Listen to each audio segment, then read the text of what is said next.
Hello बच्चा लोग, क्या हाल चाल है आप सबके।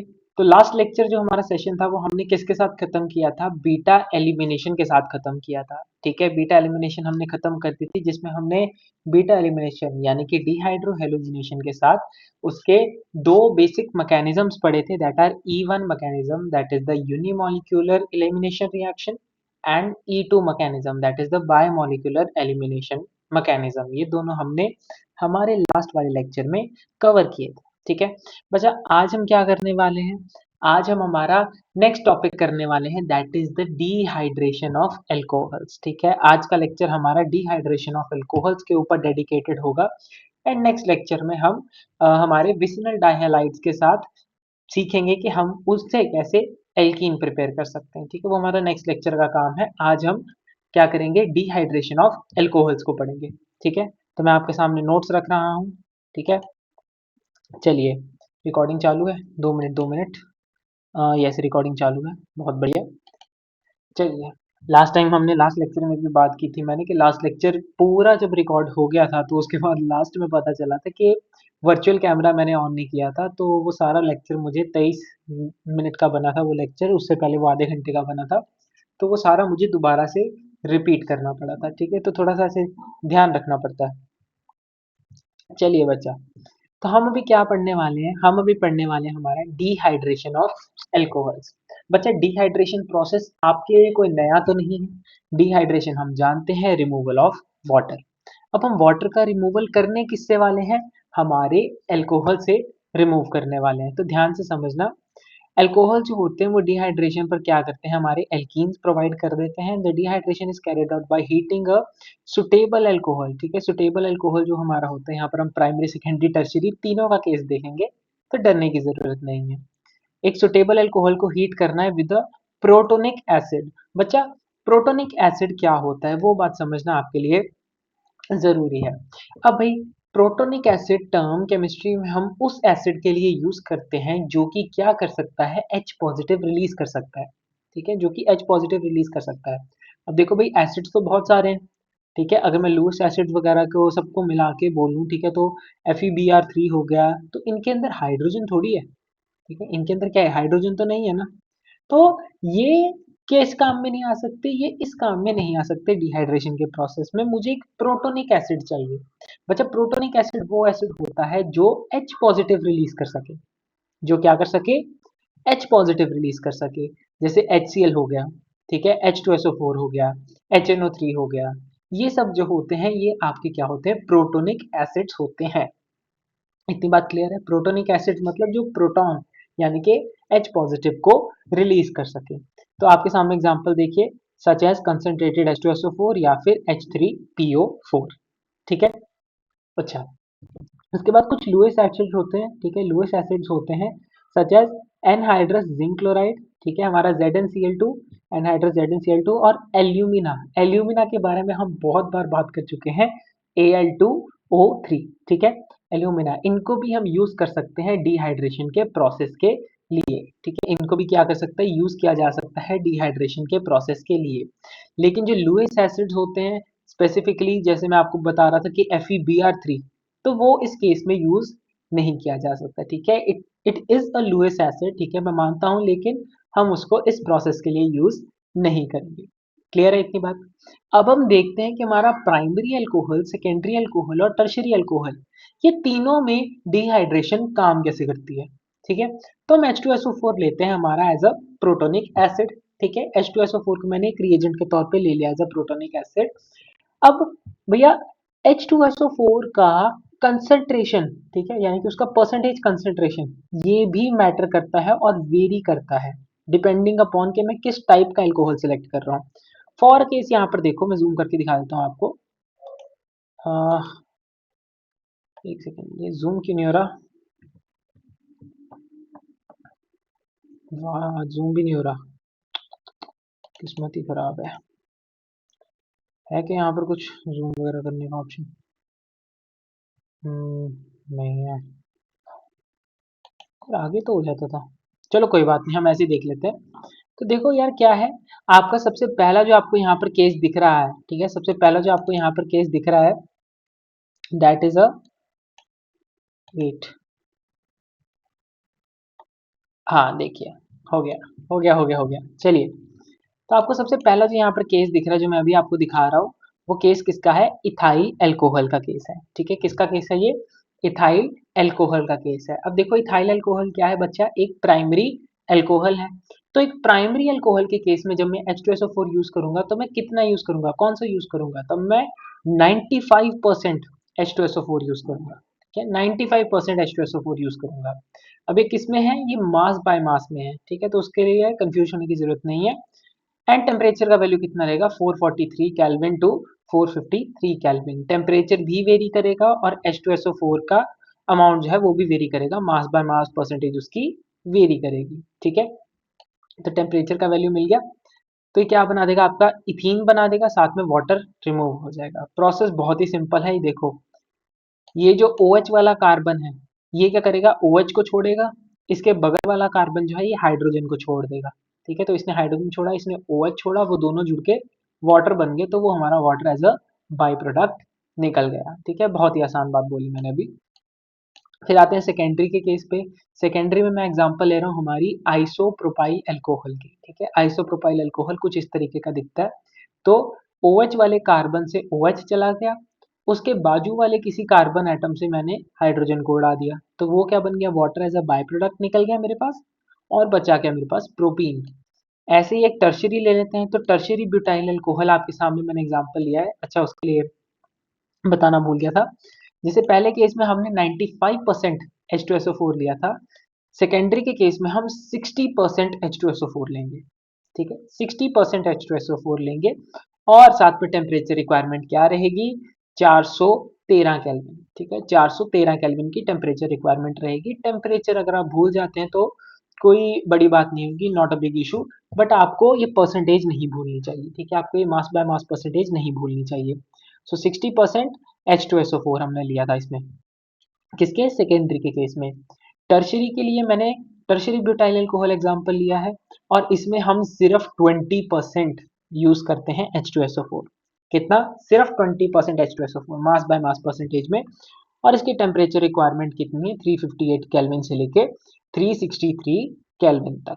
ठीक है, टेम्परेचर अगर याद रखना चाहते हो तो रख सकते हो, नहीं याद रखना चाहते तो कोई ऐसा जबरदस्ती वाली बात नहीं है, डरने की जरूरत नहीं है।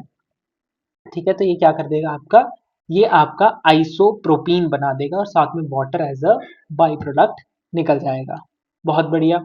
अब सर, रेट ऑफ रिएक्शन के बारे में कुछ बताइए। बच्चा आपके सामने मैंने 3 अल्कोहल रखे हैं। ठीक है, फॉर केस मान लो मैंने आपके सामने 3 अल्कोहल रखे, जिसमें एक आपका टर्शरी अल्कोहल है, एक आपका सेकेंडरी अल्कोहल है और एक आपका प्राइमरी अल्कोहल है। अगर मैं आपसे पूछूं कि जल्दी रिएक्शन में कौन जाएगा या फिर किसका रिएक्शन जल्दी खत्म होकर मुझे फाइनल प्रोडक्ट दे देगा, तो आप बोलोगे सर जो आपका टर्शरी है वो सबसे जल्दी रिएक्शन खत्म करके प्रोडक्ट बना देगा, सेकेंडरी थोड़ा सा ज्यादा टाइम लेगा और प्राइमरी सबसे ज्यादा टाइम लेगा। क्लियर है? तो यहाँ पर ऑर्डर क्या आ गया रेट ऑफ रिएक्शन का? टर्शरी अल्कोहल जो है उसका सबसे ज्यादा हाई रेट ऑफ रिएक्शन रहेगा, उससे कम सेकेंडरी का और सबसे कम प्राइमरी का। क्लियर होगी इतनी बात?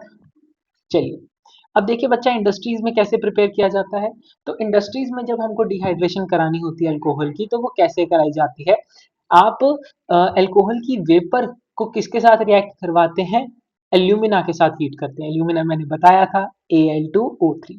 ठीक है, एल्यूमिना के साथ रिएक्ट करवाएंगे 623 से लेकर 633 केल्विन तक के टेम्परेचर पर, तो आपको क्या मिल जाएगा? आपका प्रोडक्ट मिल जाएगा। जैसे यहाँ पर मैंने इथेनॉल का रिएक्शन कराया है, इथेनॉल की वेपर्स बनाई, उसको किसके साथ हीट किया? एल्यूमिना के साथ।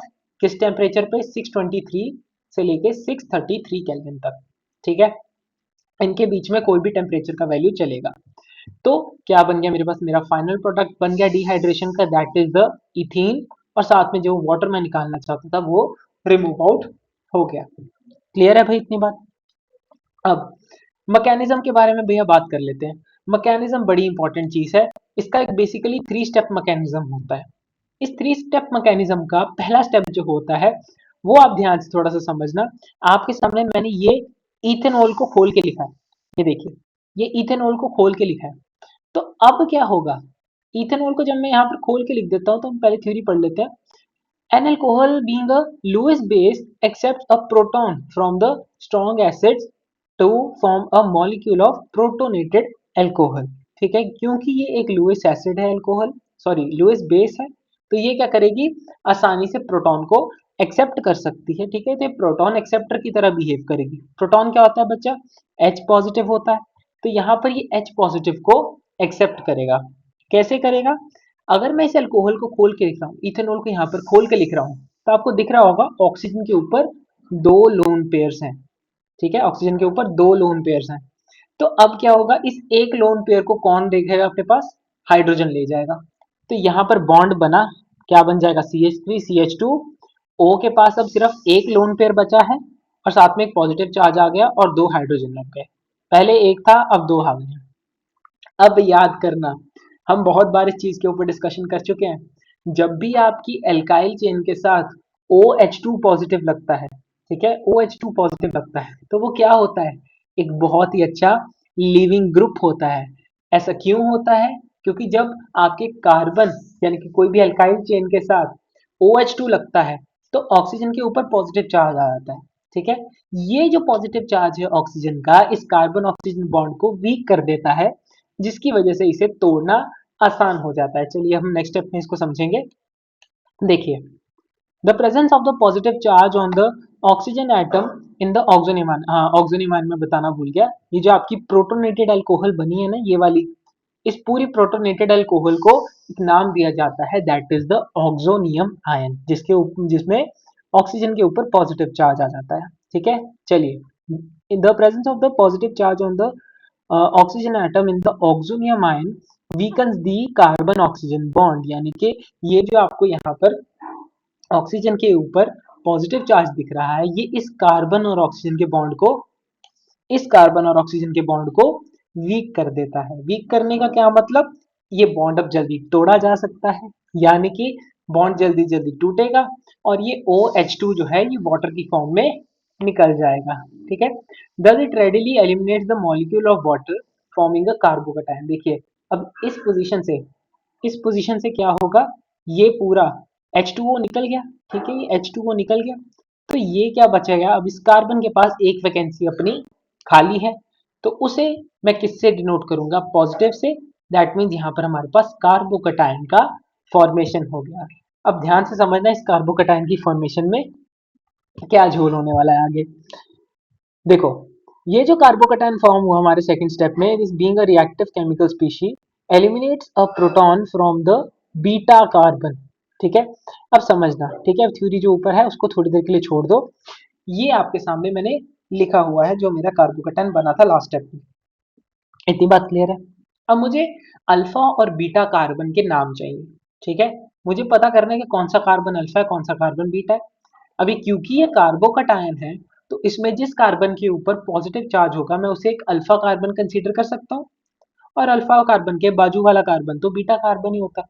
तो ये अल्फा कार्बन हो गया, इसके बाजू वाला बीटा कार्बन हो गया। ठीक है, ये वाला जो साइड वाला है ये बीटा कार्बन हो गया। अब बीटा कार्बन फटाफट से एक प्रोटॉन लूज करेगा। ठीक है, क्या करेगा, एक प्रोटॉन लूज करेगा। प्रोटॉन लूज करना मतलब H पॉजिटिव रिमूव करना अपने से, तो ये क्या है, एक अपना H पॉजिटिव रिमूव कर देगा, ये बॉन्ड तोड़ेगा बीच का, ये बॉन्ड चला जाएगा इस पे और H पॉजिटिव बाहर निकल जाएगा। जब ये बॉन्ड इन दोनों के बीच में आ गया तो कार्बन के ऊपर का पॉजिटिव चार्ज हट जाएगा। अल्फा कार्बन के ऊपर का पॉजिटिव चार्ज हट गया, तो ये क्या बन गया आपका, इथीन का मॉलिक्यूल बन गया। साथ में क्या निकल गया आपका, एक प्रोटॉन यानी कि H पॉजिटिव निकल गया। क्लियर है इतनी बात। चलिए, अब आपके सामने अगला क्वेश्चन है। ठीक है, एक क्वेश्चन मैं आपको देता हूं। ये आपके सामने एक अल्कोहल है, that is the butanol, sorry butanol. ठीक है, आपके सामने मैंने ये ब्यूटेनॉल बना रखा है। इस ब्यूटेनॉल की आपको डिहाइड्रेशन करानी है। ठीक है, मैं आपको दो प्रोडक्ट की पॉसिबिलिटी देता हूँ। चलो मैं आपको बताता हूँ, इसमें प्रोडक्ट बनना है दो। आप अभी गेस करके सोच लीजिए अपने दिमाग में कि कौन सा प्रोडक्ट बनेगा।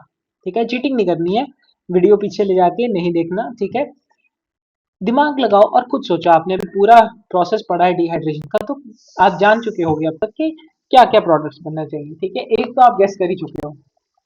ठीक है, कर लिया। अब आपके गैस के हिसाब से अगर मैं नंबरिंग शुरू करूं तो ये OH वाला कार्बन मेरा पहला कार्बन होगा, फिर ये सेकंड, थर्ड और फोर्थ। तो अभी जो आपने गेस किया वो यही था ना कि पहले कार्बन और दूसरे कार्बन इन दोनों के बीच में क्या होगा, डबल बॉन्ड फॉर्म हो जाएगा। भी आप सही हो, लेकिन वो केस थोड़ा सा ट्विस्ट हो जाएगा। ठीक है, पॉसिबिलिटी है बनने की, नो डाउट। इसके रिजल्ट्स देखो, जो आपने गेस किया वो सिर्फ 20% बना है, उसकी पॉसिबिलिटी फॉर्मेशन कितनी है, सिर्फ 20%।